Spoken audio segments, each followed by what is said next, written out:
대한민국 실제 사건. 안녕하세요. 우리 주변에서 생각보다 흔하게 일어나고 있지만 많은 분들이 알지 못해서 봉변을 당하고 있는 실제 사건들만을 소개해드리는 대한민국 실제 사건입니다. 오늘 소개해드릴 실제 사건은 노후 대비를 위해 요즘 젊은 사람들 사이에서 엄청나게 유행하는 특정 재테크에 투자했다가 거액의 손실을 입은 피해 사건입니다. 최근 중장년층 구독자분들에게 엄청나게 많은 제보가 오고 있는 사건인 만큼 오늘 영상을 꼭 보셔야 합니다. 경기도 양평군의 62세 여성 이명자 씨에게 일어난 일입니다. 명자 씨는 남편이 정년을 맞아 퇴직한 김에 복잡한 서울에서의 삶을 떠나 공기 좋은 경기도 양평군에 정착하기로 결심했습니다. 명자 씨 부부는 그간 알뜰하게 모은 은퇴 자금으로 계곡 부근에 펜션을 건축하여 노후 생계를 유지할 심산이었죠. 그리고 남편이 퇴직한 후 명자 씨 부부는 계획대로 전 재산의 70%인 4억 5천만 원을 투자하여 펜션 부지를 구입하고 멋들어진 통나무 펜션을 땅에 올렸습니다. 펜션 중에 한 채는 부부가 머무는 집으로 사용하고 나머지 펜션들을 이용해 임대 수입을 올리겠다는 것이 그들 부부의 계획이었습니다. 그러나 3년간 펜션을 운영하며 성과를 자평해본 결과 펜션을 통한 노후 대비 계획은 절반의 성공에 그쳤다는 것이 부부의 생각이었습니다. 펜션으로 올린 수익은 부수입으로는 쏠쏠한 편이었지만 부부의 생계를 완전히 책임질 정도의 수익은 나오지 않았던 것이죠. 더군다나 코로나19 사태가 터지고 국내 관광업계가 급격히 위축되기 시작하면서부터 명자 씨의 고민은 더욱 깊어졌습니다. 수입이 완전히 끊기다시피 했으니 이대로 가만히 있다가는 그나마 남은 목돈도 다 허비해버릴 위기였던 것입니다. 그러나 마땅히 떠오르는 대안이 없는 상황이었는데요.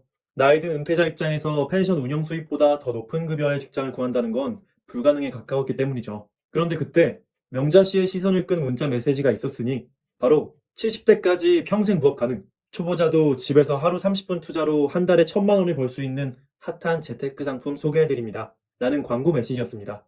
평상시였다면 명자 씨가 그런 수상적인 광고에 눈길도 주지 않았겠죠. 그러나 재정적으로 매우 힘든 시기였기에 명자 씨는 한번 속는 셈 치고 그 문자에 링크된 사이트로 접속해보기로 했습니다. 그러자 정말로 한 달에 1,000만 원 넘는 돈이 입금된 사례들이 상세히 소개되어 있었고 회원들이 인증한 투자 성공 후기가 사이트를 가득 메울 정도로 올라와 있는 것이었습니다.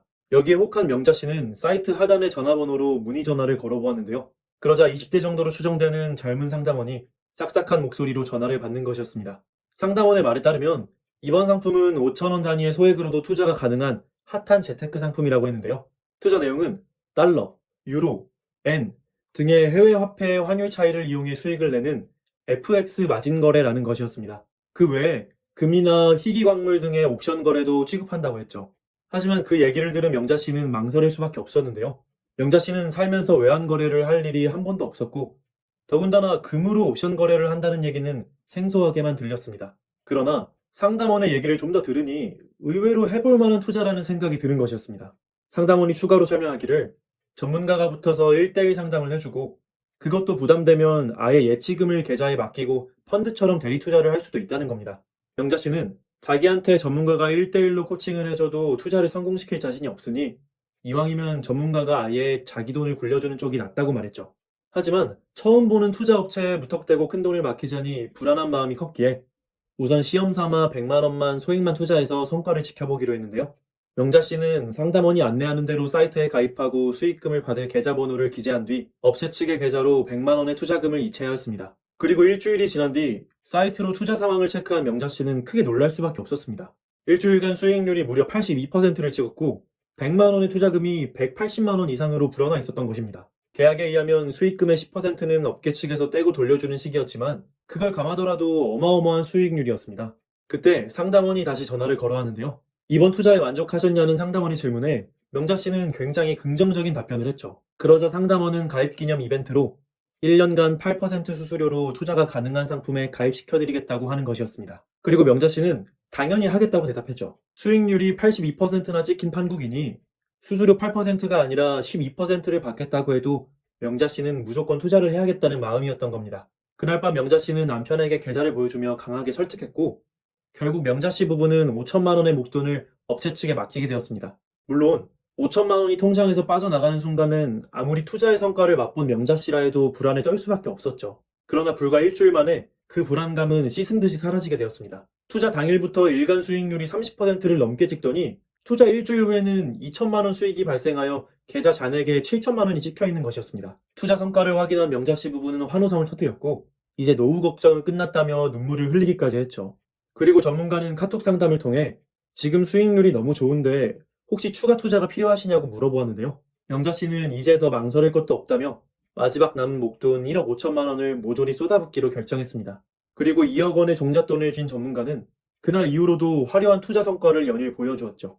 투자 후 한 달이 지난 시점에서 2억은 2억 4천만 원으로 불어나 있었고 10개월 후에는 원금이 무려 3억 7천만 원이 넘는 거액이 되어 있었습니다. 이렇게 뛰어난 수익률이 나오자 영자 씨 부부는 오히려 불안한 마음이 들 지경이었죠.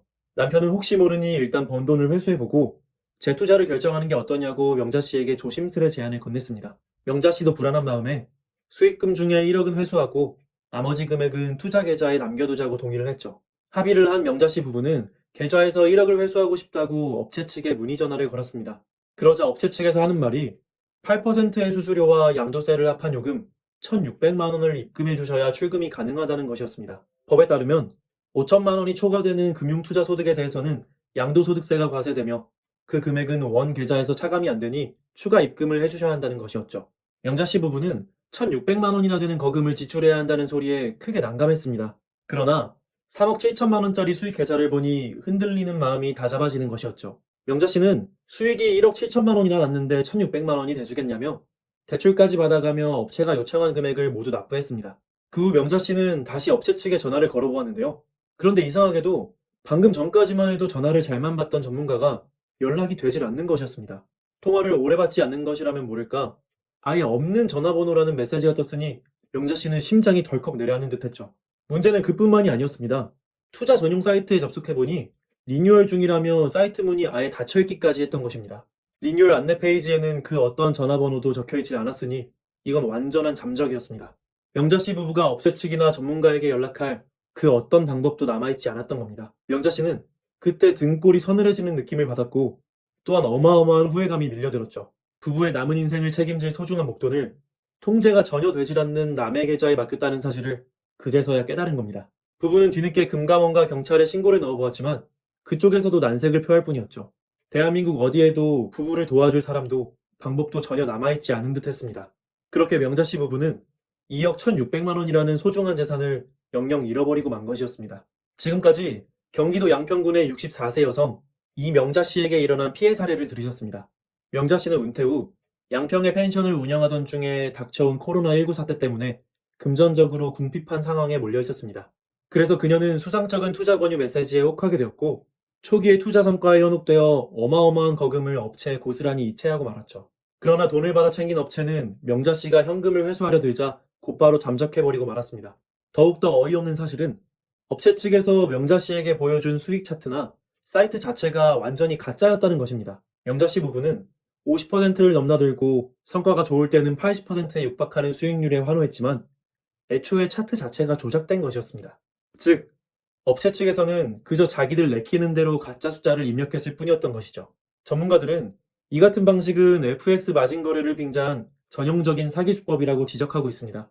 피해자를 사설 사이트로 유도하여 가짜 수익률로 현혹시킨 뒤 거액의 투자금을 끌어내고 나면 잠적해버리는 것이 사기꾼들의 공통적인 수법이죠. 더군다나 사기꾼들은 악랄하게도 잠적 전에 마지막 한탕을 시도하기까지 했는데요. 명자 씨 부부에게 요구했던 수수료와 양도세 1,600만 원이 바로 그 마지막 꼼수였습니다. 법적으로 따져볼 때 금융거래로 연 5천만 원 이상의 수익을 올린 투자자는 수익의 20%를 양도소득세로 납부해야 하는 건 사실입니다. 그러나 이 법은 2023년부터나 시행되는 법이고 무엇보다 사설 FX 마진 거래는 자본시장법상 금융투자상품 자체로 인정되질 않죠. 그러니 명자 씨 부부가 1,600만 원을 지급할 법적 근거가 전무했던 것입니다. 대법원은 사설 FX 마진 거래를 명백한 도박으로 분류하고 있는데요. 방통위 측에서도 사설 거래 사이트를 발견하는 족족 차단을 하고 있습니다. 사설 FX 마진 거래 사이트는 절대 거들떠보아서도 안 되는 위험한 도박장이라고 아예 정부가 공인을 내린 것이죠. 그러나 최근 들어 사설 사기 업체들은 칠레, 필리핀 등의 제3국으로 업장을 옮겨가며 카톡 단톡방이나 네이버 밴드 등 법적 제재를 받지 않는 사적 공간에서 피해자들을 현혹하고 있는 실정입니다. 그렇다면 명자 씨 부부와 같은 사설 FX 마진 거래 피해를 예방하기 위해서는 어떻게 해야 하는 걸까요? 일단 여러분께서 명심하셔야 하는 것은 FX 마진 거래 자체는 합법이 맞다는 점입니다. 인가 등록을 받은 금융투자업자, 즉 시중의 증권사는 최소 1만 달러의 증거금을 낸 투자자들에 한해 FX 마진 거래 서비스를 합법적으로 제공할 수 있죠. 그러나 사설업체는 인가 등록을 전혀 받지 않은 채로 업체가 증거금을 대신 납부하고 소액 투자자들을 끌어들인다는 차이가 있습니다. 이러한 무허가 업체는 대부분 환율에 등락을 두고 홀짝식 베팅을 하는 사실상의 도박장이라고 보아도 무방하죠. 그러니 여러분께서는 절대로 이 같은 증거금 납입을 요구하지 않는 무허가 사설 거래업체에 접근하셔서는 안 됩니다. 혹여나 FX 마진 거래를 하게 되신다면 반드시 정식 인가를 받은 시중 금융사를 통해서 거래하셔야 한다는 사실을 꼭 기억해 주세요. 특히 소액 재테크 등 집에서 할 수 있는 부업임을 강조하며 스팸성의 광고 메시지를 보내는 경우 사설 FX일 뿐만 아니라 비트코인 대리 투자나 심지어는 사설 스포츠 도박 대리 투자 같은 위험한 도박 권유일 수가 있으므로 절대로 스팸 메시지에 현혹되시지 마시길 바랍니다. 그리고 만약 여러분께서 사설 FX 마진거래 사이트에 손실을 입으셨을 시 입금 내역과 메시지 전송 기록을 보관하시고 즉시 변호사를 통한 형사고소 및 손해배상 청구를 하셔야 합니다. 오늘은 무허가 시설 FX 마진거래에 투자했다가 노후 대비 목돈을 날린 피해 사례, 그리고 무허가 사설 사이트를 통한 재테크의 위험성에 대해 상세히 알아보았습니다. 우리 주변에서 흔하게 일어나는 충격적인 실제 사건들과 그것을 예방하는 방법까지 알려드리는 대한민국 실제 사건. 오늘의 사연은 여기서 마치겠습니다. 구독과 좋아요는 저에게 큰 힘이 됩니다. 더 좋은 영상으로 찾아뵙겠습니다. 감사합니다.